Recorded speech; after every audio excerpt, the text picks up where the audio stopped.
Hello everyone, welcome to my channel. आज हम इस वीडियो में डिस्कस करेंगे the limitation of crystal field theory. So the crystal field theory is highly useful and more significant as compare to the valence bond theory. Even after such useful properties it has many limitations. The following point will clearly state the limitation of crystal field theory. So the limitation of crystal field theory बहुत important है MSc semester examinations के लिए। अगर आपने crystal field theory का basic concept वाला video नहीं देखा है तो आपको आई बटन में लिंक मिलेगा, आप वहां से देख सकते हैं। अगर आप पहले उस वीडियो को देखेंगे तो आपको ये इजिली समझ में आएगा और इजिली आप रिमेंबर हो जाएगा आपको। सो इसके कुछ पहला इंपॉर्टेंट इसका लिमिटेशन है, this theory take only D orbitals of a central atom into account, the S and P orbital are not considered for the study. So basically हमारा क्रिस्टल फील्ड थ्योरी में जो मेटल्स होते हैं and जो ligand जो है आपस में जॉइंट होके जो है कॉम्प्लेक्स का फॉर्मेशन करते हैं, तो यहाँ पे जो इनके भी जो इंटरेक्शन होता है इसी को स्टडी किया जाता है क्रिस्टल फील्ड थ्योरी में। सो इनके भी जो फोर्स ऑफ अट्रैक्शन होगा,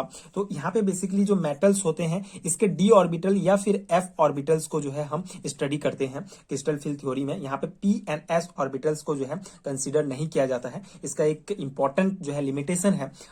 उसके बाद the theory rules out of possibility of the having pi bonding. इसके अलावा जो ये मेटल एंड लिगेंड आपस में जो बॉन्ड बनाते हैं, अगर मान लो मेटल एंड लिगेंड आपस में डबल बॉन्ड या पाई बॉन्ड से जुड़े हैं तो उसके बारे में जो है इस थ्योरी में कोई भी कॉन्सेप्ट नहीं बताया गया है, तो ये भी एक लिमिटेशन हो गया। उसके बाद the theory fails to explain the behaviour of certain metals which cause large splitting while others show small splitting।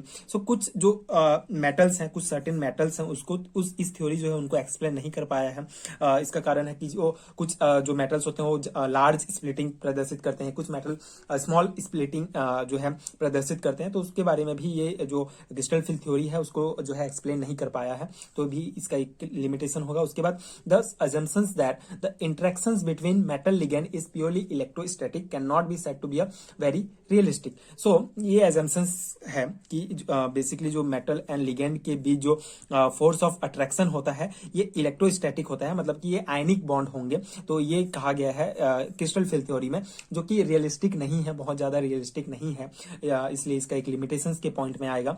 उसके बाद it can not explain why H2O is stronger ligand while OH is weaker than water। so यहाँ पे कुछ points हैं, जैसे H2O को वहां पे स्ट्रॉन्गर लिगेंड के रूप में कंसिडर किया गया है। so OH की तुलना में जो ये H2O किस प्रकार से स्ट्रॉन्गर है ये भी एक्सप्लेन नहीं किया गया है, इस कॉन्सेप्ट के द्वारा क्रिस्टल फील्ड थ्योरी के द्वारा नहीं बताया गया है, तो ये भी इसका एक लिमिटेशन होगा। तो ये कुछ इसके लिमिटेशंस के पॉइंट्स हैं जो कि बहुत इंपॉर्टेंट पॉइंट है सेमेस्टर एग्जामिनेशन के लिए। अगर आप एमएससी केमिस्ट्री में कर रहे हैं, फर्स्ट सेमेस्टर में है, तो ये डेफिनेटली 2 या 3 मार्क्स के क्वेश्चन में पूछा जाता है। इसके अलावा बीएससी लेवल के एग्जामिनेशंस के लिए भी बहुत इंपॉर्टेंट कॉन्सेप्ट है।